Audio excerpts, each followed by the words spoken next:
বছরের চমক 110 ফুটের বৃন্দাবনের অনুকরণে, মন্দির অনুকরণে শ্যামা মায়ের পুজোর আয়োজন করে।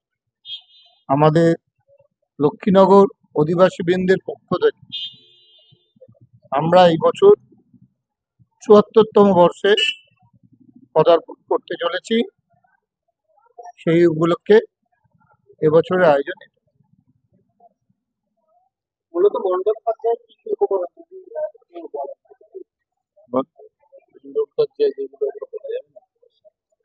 পালন করা আছে?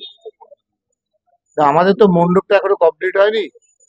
আমরা যদি মণ্ডপ কমপ্লিট হওয়ার আগে সব বলে দিই তাহলে তো আর লোকে জেনে যাবে, তাই না? 110 ফুটের মানে একটা বিশাল চমক থাকছে। সে জায়গা থেকে দর্শনার্থীদের উপচে পড়া ভিড় একটা আশা করা যাচ্ছে।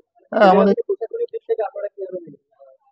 আমরা তো পুলিশ প্রশাসনের সহযোগিতা ছাড়া সম্ভব না। আমরা ইতিমধ্যে পুলিশ প্রশাসনকে আমাদের পুজো কমিটির পক্ষ থেকে পৌরসভাকে আমরা ইতিমধ্যে চিঠি আকারে জানিয়েছি এবং পৌরসভাও আমাদের সেইভাবে সহযোগিতা করছে যাতে মানুষের কোনো অসুবিধা না। দর্শনার্থীদের জন্য কবে থেকে উদ্বোধন হবে? 19 তারিখ।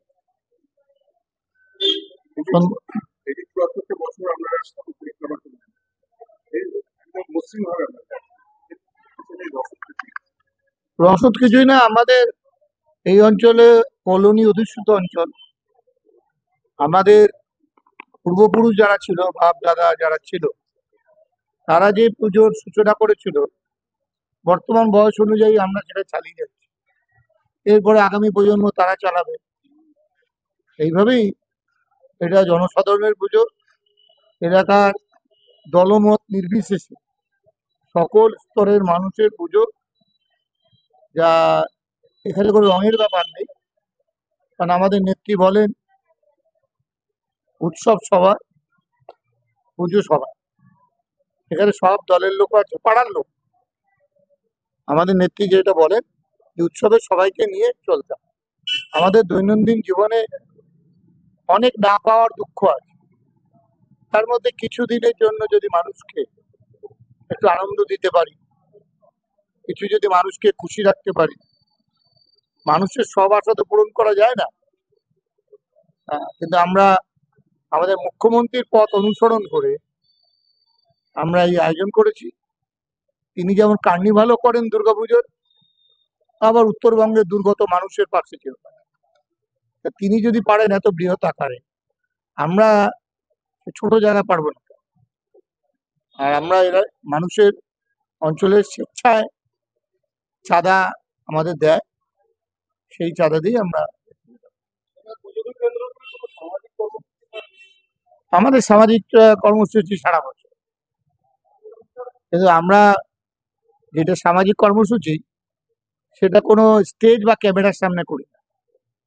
যার যেটা প্রয়োজন, আমরা যেহেতু এইখানেই জন্ম, যার যেইটুকু প্রয়োজন, যা প্রয়োজন, সে জামা কাপড় হোক, ওষুধপত্র হোক, ছেলে মেয়ের পড়াশোনার হোক, সেইটা আমরা তার বাড়িতে পৌঁছে।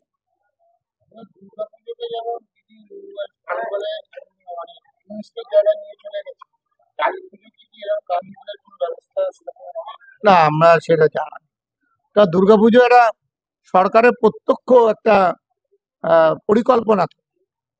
কালী পুজো তো সেভাবে হয় প্রত্যেকটা। কালী পুজো মূলত বারাসাত খুব নাম করা কালী পুজো বরাবর হয়, দমদমেও হয়, নৈহাটিতে হয়। কিন্তু আমাদের দমদমের পুজোগুলো ছোট হয়ে আছে, কমে যাচ্ছে। কারণ আজকাল সব পুজোতে দুর্গাপুজো বা কালী পুজো, আর দুর্গাপুজোতে বেশি উৎসাহ থাকে এই কারণে, কারণ মুখ্যমন্ত্রী একটা সরকারি অনুদান দেন, সেই কারণে উৎসাহী বেশি। আর একই মাসের মধ্যে যেহেতু এবার সব পুজো পার্বণ, দুর্গাপুজো, লক্ষ্মী পুজো, কালী পুজো, ভাইফোঁটা, সেহেতু মানুষের পকেটের কথাটা তো ভাবতে হবে। আর তার মধ্যে তো কোনো অনুদান নেই।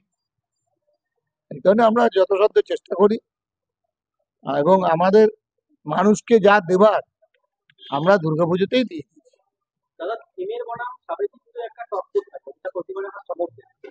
কোথাও কি থিমের পুজো না দর্শনার্থীদের খুশি করার জন্য উদ্যোক্তারা কি একটা উদ্যোগ নয়?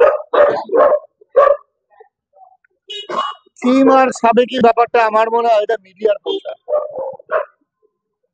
সাবেকি দক্ষিণেশ্বরে কম লোক যায়, কালীঘাটে কি কম লোক যায়, তারাপীঠে কি কম লোক যায়? এই থিম সাবেকি এইগুলো আমার মনে হয় একটা ওই সাবানের প্রচারের মতো। এই সাবান মাখলে ও আপনার শরীরে সব জ্বালা যন্ত্রণা মিটে যাবে, সেরকম ব্যাপার। আমার মনে হয় মায়ের আরাধনা, সে দেবী দুর্গাই হোক আর কালীমাই হোক, ভক্তি ভরে আরাধনা করতে পারলেই হলো। আপনি ঘরে বসেও করতে পারেন, ঘরে তো থিমও নেই আর ওই সাবেকিও নেই। মা মা, মার কোনো রকম প্রকার হয় না, বিভেদ হয় না। মা সবাইকে নিয়ে চলতে বলেন, আমাদের সবাইকে নিয়ে চলতে। দাদা পৃথিবীতে তো অনেক মন্দির আছে, কেন আপনারা বৃন্দাবনের অর্থাৎ পৃথিবীর সব থেকে উচ্চতম মন্দির সেটাকে কেন থিম রিকোয়েস্ট করতে চাইছেন? না, এটা ইচ্ছে আমাদের, যারা যে প্যান্ডেল করে সে বললো এইবার এই প্যান্ডেলটা করলে ভালো হবে। আমরা দেখুন ছোট জায়গায় দমদমের মধ্যেই সীমাবদ্ধ। আমাদের যেহেতু আমি তো রাজনীতি করি, তা আমাদের মনে মনে একটা প্রতিযোগিতা তো থাকে, কে কত ভালো করতে পারে, সেই কারণেই এটা করা, কিছু না। বাস্তবে কিন্তু এই মন্দির এখন স্থপিত হয়ে পুরো কমপ্লিট হয়নি, কিন্তু আপনাদের এখানে আসলে হয়তো দর্শনার্থীরা দেখতে হবে কিভাবে হচ্ছে, এটা কতটা ভালো লাগবে। সেটা যার শেষ ভালো তার সব ভালো।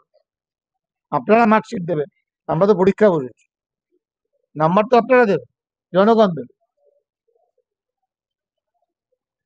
আমরা চাই সবাইকে বিজয়ার শুভেচ্ছা, দীপাবলির আগাম শুভেচ্ছা, এবং আপনাদের মাধ্যমে সহযোগিতায় আমরা চাই আমাদের এখানে ভিড় উপচে পড়ুক, মানুষ আসুক, দেখুক। কারণ অনেকেই হয়তো আমাদের এই ধরনের পুজো সম্পর্কে এখনো হয়তো অনেকে জানেন না। আপনারা এসছেন, আপনাদের মাধ্যমে সবাই জানুক, মানুষ আসুক। 10টা লোকে যদি বলে না ওই জায়গায় পুজোটা ভালো হয়েছে, তাহলে ভালো। কারণ এই বছর দুর্গাপুজোয় দেখা গেছে প্রথম বছর পুজো কলকাতা শহরে সব থেকে বেশি পুজোর আলোড়ন সৃষ্টি করেছে। যে কলকাতার বড় পুজো বলতে আমরা কি বুঝি? শ্রীভূমির পুজো, চেতলার পুজো, তারপর অরূপ বিশ্বাসের কি নাম, সুরুচি সংঘর পুজো, সব পুজোকে ফেল করে এবার চলে গেছে চলো ভাই যাই অর্জুন। তাই দেখি আমরা সেই জায়গায় পৌঁছতে পারি কিনা, মানুষের মন দৃষ্টি আকর্ষণ করতে পারি, এটাই বলা।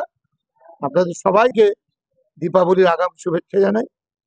আপনাদের মাধ্যমে আমরা চাই সর্বস্তরের মানুষ, দলমত নির্বিশেষে, ধর্ম নির্বিশেষে, এখনকার রাজনীতি তো ধর্মীয়করণ হয়েছে, সেটা থেকে দূরে থেকে আমরা চাই সবাই এই পুজোয় অংশগ্রহণ করুক, এই আনন্দে সবাই অংশগ্রহণ করুক। আর একটা কথা আপনাদের মাধ্যমে জানাতে চাই, যে দেখবেন এই অনেক সময় আছে যে কালী পুজো একটা বাজি ফোটাবার ব্যাপার থাকে। এই বাজি ফোটে যারা ফোটায় তারা কিন্তু সেই পাড়ার পুজো বা সেই পুজো তাদের সেই পার্টিসিপেশন সেইভাবে থাকে না। অতএব আপনাদের মাধ্যমে তাদের উদ্দেশ্যে বলছি, ওই ছাদে বাজি ফুটানো, ফানুস ছাড়া এইগুলো করলে কি হয়, অন্যের ক্ষতি হতে পারে, নিজের আনন্দ অপরের নিরানন্দের কারণ না হয়। সবাই যেন আনন্দে আমরা এই উৎসব পালন করতে পারি। সবাই ভালো থাকবেন। আপনাদের মাধ্যমে সবাইকে আবার শতকোটি প্রণাম জানাই, বিজয়ার শুভেচ্ছা জানাই, আগাম দীপাবলির শুভেচ্ছা জানাই। নমস্কার।